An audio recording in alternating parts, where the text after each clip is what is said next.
Hi, my name is Nasser Karma and I'm a fourth year medical student studying at King's College London. As someone who gets bored quite easily, I find myself taking on as many projects as I can, challenging myself to be as productive as possible in the 24 hours we have each day. That's why I go to the gym 2 to 3 times a week. I also run and play basketball. I have a successful YouTube channel with over 650,000 subscribers. I regularly socialize and hang out with my friends and do all this while being a full-time medical student, going to the hospital on most days and then spending multiple hours studying at home. As a result of this, I often get asked, "Hey Nasser, where do you find the time to do all of these things?" And that's what I want to share with you in this talk. The theme of this TEDx event is mirrors, and immediately when I heard this, what came to mind is standing in front of the mirror and looking at the best version of you, who you want to be in the future. The you that started going to the gym and is now a happier and healthier person, the you that started that side hustle with your friend and now earns extra income each week, the you that took 30 minutes each day to practice a new skill like yoga or coding or public speaking and is now feeling accomplished because you've become good at something new. In this talk, I want to share with you the basic building blocks that I use every day to fit in absolutely everything that I want to do in my life. Taking ownership of your time, making promises to yourself, and visualizing accomplishments.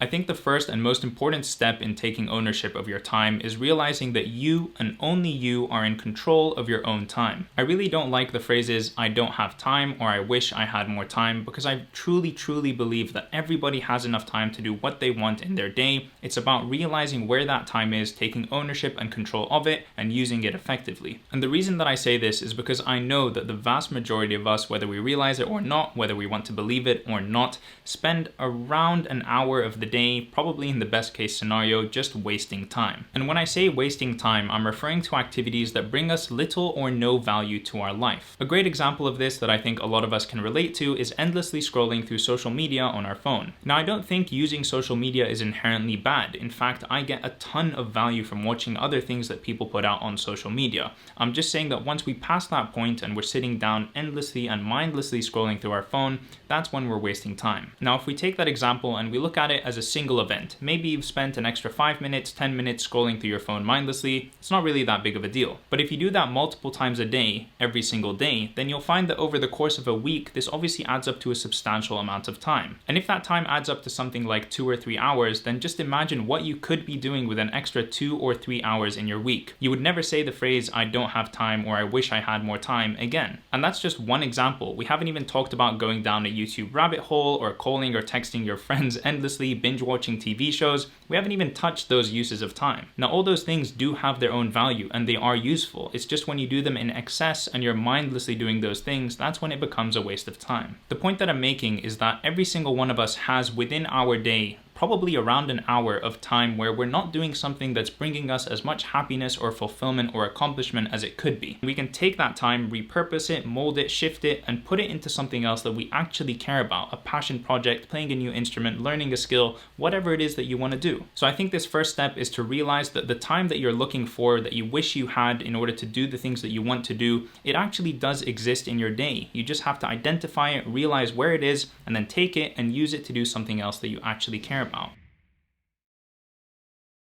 The second building block that I use is that I make promises to myself that I can actually keep. We've all been in these situations where we tell ourselves that we're gonna do that thing tomorrow, or we're gonna start our new project, I don't know, when the clock turns to the hour, or I'm gonna get off this couch after watching one more YouTube video. We've all been there, and one thing that I find really helps me break out of a situation like that is that I make a promise to myself. I very truly believe that if I'm not gonna hold myself accountable, if I'm not gonna be my own hype man, if I'm not gonna make sure that I get things done, then who is? Who else is looking out for me? It's this whole idea of shifting my thinking from relying on external factors for motivation to relying on internal factors for motivation. I don't want to be reliant on anybody else or any external factor that's outside of my own control in order to make sure that things get done which are relevant to me. If I tell myself that I'm going to start studying tomorrow at 9 a.m., then at 8:55 you will find me on the desk with my coffee and with my snacks ready to start the day. And the reason that I start working at 9 if I've told myself that I'm going to start working at 9 is that over the last couple of years I've made thousands and thousands of these deals or promises to myself, and I've delivered on them every single time. If I tell myself I'm gonna go for a run in the evening despite what the weather is like, despite whether I'm tired or not, I have to go on that run in the evening because I told myself I was going to. Same goes for meeting up with a friend or completing a project on time or whatever it is in your life that you need to do. If you tell yourself you're gonna do something, then stick to it. Show up, deliver on your own promise. No one in this life cares about you more than you, and nobody has more to gain or more to lose as a consequence of your actions than you. And when you identify with a person who is always punctual, who always gets things done, who delivers on time, who sticks to their promises, you will become that person, and you are that person. So you take accountability of yourself and your own actions and do what you promise yourself that you're going to do. And the last building block that I want to talk about is visualizing your accomplishments. I love the nature of routines because I feel like it holds a power over us as humans like pretty much nothing else does. Once you've done something a couple of times in a row or for a couple of days in a row, you have this sort of internal motivator that pushes you to continue doing that thing. Humans really don't like to break routine. So I think harnessing the power of routines and using them to our advantage is a very, very good way to extract as much value as we can from our time and do all the things that we actually want to do. And the best way that I find to maintain a routine is to visualize your progress and visualize your accomplishment of doing that activity. So let's say, for example, that you've gone to the gym 3 days in a row, or you've avoided eating sugary foods 2 times in a row, or maybe you made a smart spending decision that you otherwise wouldn't have done.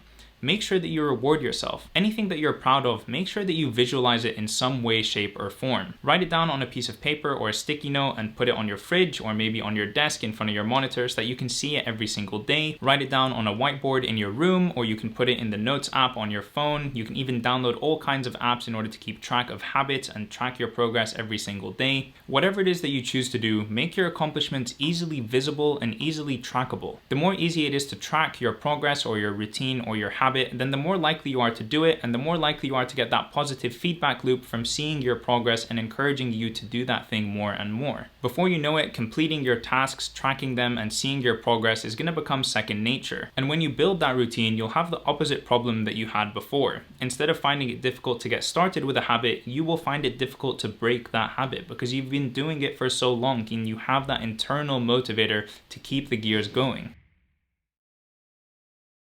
If you're skeptical or apprehensive about these building blocks that I use to take control and ownership of my time, just try this. Make one promise to yourself of something that you want to do, whatever that thing is, one time. Specify a date and time in which you're going to do that thing, write it down on a piece of paper and place it somewhere where it's visible. And lastly, walk into your living room and say that thing out loud. You've just made a promise to yourself. Now keep that promise.